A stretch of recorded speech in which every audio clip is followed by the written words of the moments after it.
आज छत्रपती संभाजीनगर जिल्हा परिषदच्या या अध्यक्ष आणि उपाध्यक्षाच्या निवडणुकीमध्ये माझी जिल्हा परिषदच्या अध्यक्षपदी बिनविरोध निवड झाली.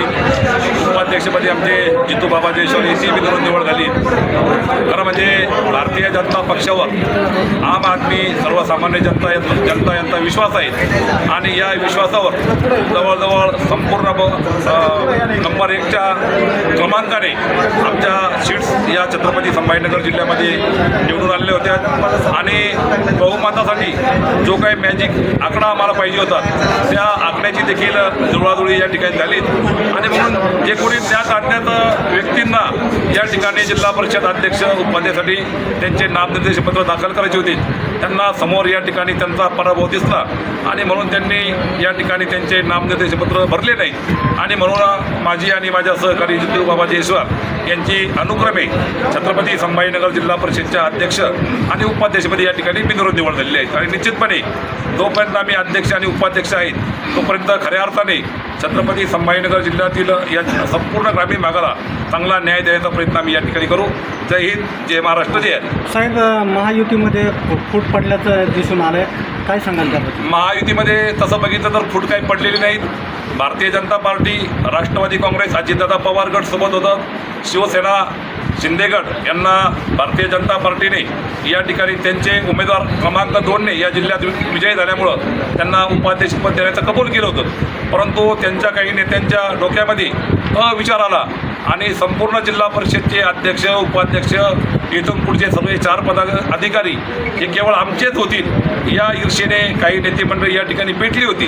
परंतु त्यांचे मनसुबे या ठिकाणी भारतीय जनता पार्टीने उधळून लावले आणि खऱ्या अर्थाने आज माझ्यासारख्या सर्वसामान्य शेतकरी, कष्टकरी कुटुंबात जन्मलेल्या माणसाला या ठिकाणी न्याय मिळाला. मिनी मंत्रालयामध्ये दोन्ही पदं आता भाजपकडे आले आणि ग्रामीण भागामध्ये पाण्याचा प्रश्न, रस्त्याचा प्रश्न गंभीर आहे.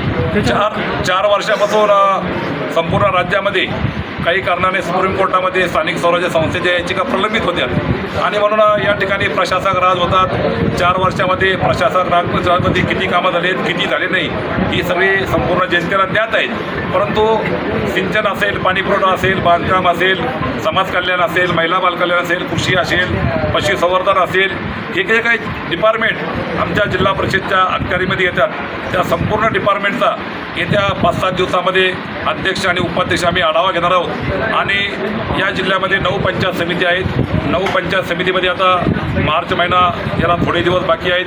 एप्रिल आणि मे हे अनुक्रमे 2 महिने उन्हाचे असल्यामुळं MRGचे कामं, पिण्याच्या पाण्याचा प्रश्न जे काय त्याचा पंचायत समितीने या ठिकाणी आढावा घेऊन त्या ठिकाणी तात्काळ उपाययोजना करण्यात येतील. काय आवाहन करणार मतदारांना आवाहन करण्याचा प्रश्नच नाही.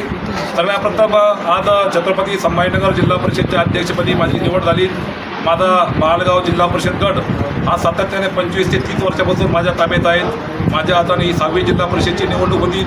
माझा हा 3ऱ्यांदा प्रचंड मताने या ठिकाणी विजयी झालेले आहेत आणि म्हणून पक्षाने ज्येष्ठ मी असल्यामुळं, सगळा अनुभव असल्यामुळं माझ्यावर या ठिकाणी अध्यक्षपदाची जबाबदारी खऱ्या अर्थाने दिलेली आहेत.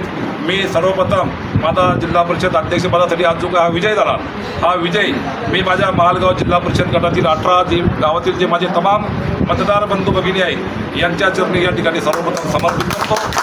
खऱ्या अर्थानं मालगाव सर्कल असेल, वैजापूर तालुका असेल, छत्रपती संभाजीनगर जिल्ह्यातील 63 जिल्हा परिषद गट असेल, या सर्व गटांना या ठिकाणी न्याय देण्याचा प्रयत्न होईल. धन्यवाद.